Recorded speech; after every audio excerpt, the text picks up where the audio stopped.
আজকের আবহাওয়াটা অনেক সুন্দর ছিল, কারণ কিছুক্ষণ আগেই বৃষ্টি হয়েছে, প্রচণ্ড বৃষ্টি। ঘুরতে এসে হঠাৎ বৃষ্টি এতটা জোরে এবং তার সঙ্গে দমকা হাওয়ায় প্রকৃতির মানে গাছপালা, সবুজ শ্যামল লতাপাতা মানে সব কিছু এত সুন্দরভাবে দুলতেছিল। তো আমি অবশেষে ক্যামেরা না বন্দি করেই পারলাম না। এই জায়গাটি অসাধারণ একটি জায়গা, দেখতে পাচ্ছেন বাঁশঝাড়, সুন্দর একটি অনেক ছোট্ট। তো সেই বাঁশঝাড়ের নিচেই আছে একটি বাগান। তো বাতাসের সঙ্গে সঙ্গে ফুলের গাছের যে দোলা, এটি আসলে আমার মনটাকে একদম ছুঁয়ে গিয়েছে। আপনারা দেখতে পাচ্ছেন ছোট ছোট কিছু সাদা ফুলও এখানে দেখা যাচ্ছে। আসলে প্রকৃতির দৃশ্য আর মানুষের তৈরি দৃশ্যের মধ্যে অনেক পার্থক্য, আসলে কৃত্রিমভাবে কিছু হয় না। Welcome back to my YouTube channel guys, আশা করি সবাই ভালো আছেন। তো আজকে আমি আপনাদেরকে দেখাতে এসেছি প্রাকৃতিক দৃশ্য এবং রিসোর্টের মতন একটি জায়গা। আমার পিছনে দেখতে পাচ্ছেন অসাধারণ সুন্দর একটি জায়গা, দেখতে পাচ্ছেন আমার পিছনে অনেক সুন্দর সুন্দর গাছ।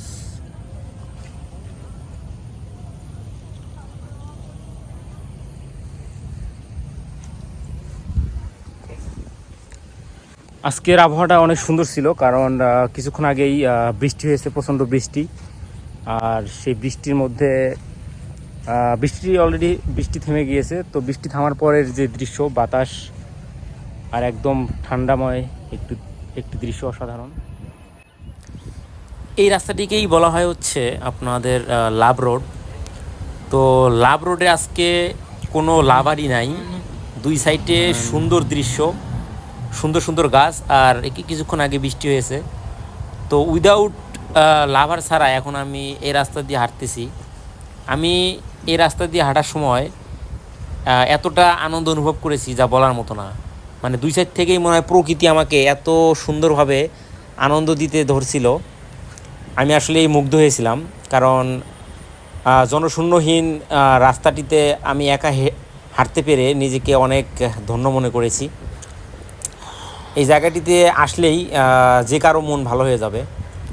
আর আপনারা তো জানেন যে বৃষ্টির পরে যদি আকাশে মেঘ থাকে এবং সেই সঙ্গে যদি বাতাস থাকে এবং আপনার প্রকৃতি যদি ঠান্ডা অবস্থায় থাকে, তাহলে দেখবেন গাছপালার যে আসল যে রূপ বা এর যে চেহারা বা দৃশ্য, মানে এটা এমনভাবে ফুটিয়ে তোলে যে আপনার মনটাকে অনেক সুন্দর মানে শীতল করে। তো ঠিক এই অনুভূতিটাই আর কি আমি এখানে অনুভব করতে পেরেছি বৃষ্টিটি হওয়ার পরে। যদিও কাদা ছিল কিছু কিছু জায়গায়, তো তারপরেও আর কি আমি এই লাভ রোডের মাঝখান দিয়ে হাঁটতে পেরে অনেক আনন্দ অনুভব করেছি। আপনারা চাইলে এখানে আসতে পারেন। এই জায়গাটি হচ্ছে ঢাকা থেকে প্রায় 30 কিলোমিটার পূর্বে আসতে হয়। এই জায়গাটির নাম আমি এখন বলবো না, দেখা যাচ্ছে যে আমি নেক্সট আরেকটি ভিডিওতে বলবো। তবে এই জায়গায় আসতে পারলে অবশ্যই আপনাদের মানে দুইজন আসতে হবে, 2জন 3জন বা 4-5 জন, কারণ একা এসে কখনোই মজা পাবেন না আপনারা।